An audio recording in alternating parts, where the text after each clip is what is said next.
इसे सिद्ध है कि ये झूठ भी नहीं बोला करते, वेद बेच कर रोटी खानी है। इससे ये सिद्ध हो गया कि अब यही लोग विरोध कर रहे हैं मुझ दास का, क्योंकि इनका दानंद फेल हो गया, सत्यार प्रकाश फेल हो गया और वेद का अनुवाद फेल हो गया। तो इनको औरतों को रास्ता सूझा को ना, रामपाल गुंडा है, बदमाश है, ऐसा करता है, आश्रम क्रोथा में ये करते हैं, ऐसा गंदा काम होता है। और जनता उन व्यक्तियों को बड़ी आदमी मान्या करती, उन आर्य समाज के आचार्यों को। आर्य समाजी बुरे नहीं, आर्य समाजी कौन है? वो तो अपने जनसाधारण जनता है, भोली भाली है, अपने नाते रिश्तेदार हैं, भाई हैं, बहन है, मामा है, फूफा है, कोई बुआ का बेटा है, बेटी है। लेकिन ये लोग इसलिए एडी चोटी का जोर ला रहे थे, कौन? आचार्य लोग, कि ये तुम्हारे ही अनुयायी तुम्हें बार बार प्रश्न करेंगे कि तुम क्या आचार्य हो, तुमने आज तक सत्यार प्रकाश नहीं पढ़ा ढंग से, और किस आओ मैं ऋषिता जी ने वेदों का डंगा कर रखा, ये पता लगेगा। तो इनको ये समस्या आ गई कि तुम्हें चंदा मिलना बंद होगा और तुम्हारी ये वेद बिकने बंद हो जाएंगे, सत्यार प्रकाश बिकता नहीं, और तुम्हारी रोजी रोटी गई साथ में या प्रभुता गई आचार्य पदाली। तो उन्होंने उसका ये दुरुपयोग किया, आसपास के क्षेत्र में जाकर हमारे बारे में झूठी अफवाहें फैलानी शुरू की। अब जनसाधारण हमारे तक पहुंचा नहीं, किसी के पास समय नहीं कि देखते ना जाकर वहां पर, क्योंकि हम 3 दिन आश्रम को सबके लिए खुला रखते हैं। 4 दिन, एक दिन पहले भी आ सकते हैं जब समागम होते हैं, 4 दिन 3 दिन का कोई आओ। बीच में हम अनुपदेशी को नहीं आने देते। क्यों नहीं आने देते? क्योंकि उस दौरान हमने प्रत्येक व्यक्ति को समय देना है बात करने का, मिलने का, कोई दुख दर्द पूछने का। उतना ही समय मुश्किल से पूरा होता है। अन्य व्यक्ति से हम नहीं मिल सकते। अगर उसने कोई बात ज्ञान जानकारी करनी है तो वो देख सकता आश्रम को आकर के परमिशन लेकर, और ज्ञान समझना है तो हमारी बुक ले जाकर देख सकता है। ऐसा नियम हमने बना रखा है। और ये हमारा जो संघर्ष था ज्ञान और अज्ञान का, फरवरी 2003 में आस्था चैनल पर चला था। सबसे पहले विरोध इन्हीं लोगों ने किया, क्योंकि इनकी पोल डायरेक्ट खुल रही थी, और हाउल्ला करके वो हमारा प्रसारण बंद करवा दिया।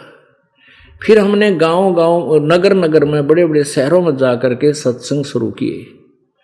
इन्होंने अन्य वर्ग को फिर और भ्रमित करके, यमुनानगर हम सत्संग कर रहे थे हरियाणा में, तो वहाँ हमारे साथ फिर ऐसे बदतमीजी करवाई, दुनिया को भरमा कर वहाँ विरोध करवा दिया। तो हमने झगड़े के डर से कि ये लोग चाहते हैं इनका तनाश हो लिया, क्यों रोजी रोटी गई इनकी, ये हमारा करवाना चाहे हैं।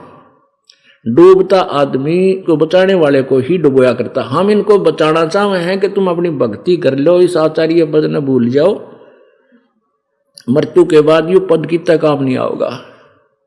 परमात्मा की भक्ति करो, राजा को भी भक्ति करनी चाहिए, रंग को भी करनी। पर ये तो आप तो डूब लिए, हमें भी डुबोना चाहने के दाव में रहे। फिर हमने सतलोक आश्रम क्रोथा में ही रहकर प्रचार करना प्रारंभ किया। सीडी भरनी शुरू कर दी, जनसाधारण तक पहुंचाने लगे। समाचार पत्रों में लेखन भी कार्य शुरू कर दिया। समाचार पत्रों ने हमारा शुरू में बहुत सहयोग दिया। ऐसे ही फिर हमारा दुर्भाग्य था कि 2005 में ये आर्य समाजी मुख्यमंत्री भूपेंद्र सिंह जी हुड्डा के हाथ में कमांड आएगी।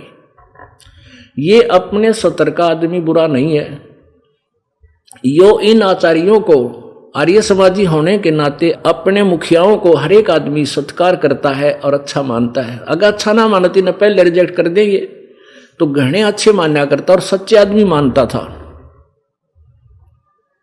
और ये स्वयं भी बहुत धार्मिक व्यक्ति है। देखते हैं इनको, कहीं मंदिर में जा रहे हैं, कहीं कुछ दान कर रहे हैं, बड़े अच्छी आत्मा के हैं। तो इस अच्छी आत्मा को इन नकलिया ने इतना बिगाड़ दिया, ऐसा गुमराह कर दिया कि इस व्यक्ति ने, अच्छे व्यक्ति ने ऐसा दुष्कर्म करवा दिया, ये सतलोक आश्रम बरवाला को बंद करवा के इतना पाप इकट्ठा कर दिया, शायद इसको कई जन्मों में भी समाप्त ना कर सकेगा। और करवा दिया इन दुष्टों ने, जो झूठे कपटी हैं, अपनी रोजी रोटी के लिए दुनिया को भ्रमित करते आ रहे हैं शुरू से ही, आज से नहीं। तो पुण्यात्माओं, बस इतनी बात थी। इन व्यक्तियों ने जो गुरु पद पर, आचार्य पद पर पहुंच गए, गुरु कहो चाहे आचार्य, ये इस टाइप के व्यक्ति हो जाते हैं। इनको ना समाज सुधार से कुछ लेना देना, ना इनको समाज कल्याण से कुछ लेना देना। इन तो अपनी रोजी रोटी और अपनी मान बढ़ाई से ही संबंध रहता है, ताल्लुक रहता है। पुण्यात्माओं, परमेश्वर की महिमा बताते हैं गरीबदास जी, दास गरीब साहेब दुखते धड़े। परमात्मा उस तरफ होते हैं जो सच्चे होते हैं, सत्य पर डटे होते हैं। भगवान के भक्तों का मार्ग दुखदा होता है, यानी भारी पलड़ा होता है। और सांसारिक दृष्टि से हम मानते हैं राजा को सबसे बड़ा भारी, लेकिन भगवान की दृष्टि से मैं भगत सबसे बड़ा, उसके हृदय का टुकड़ा होता है।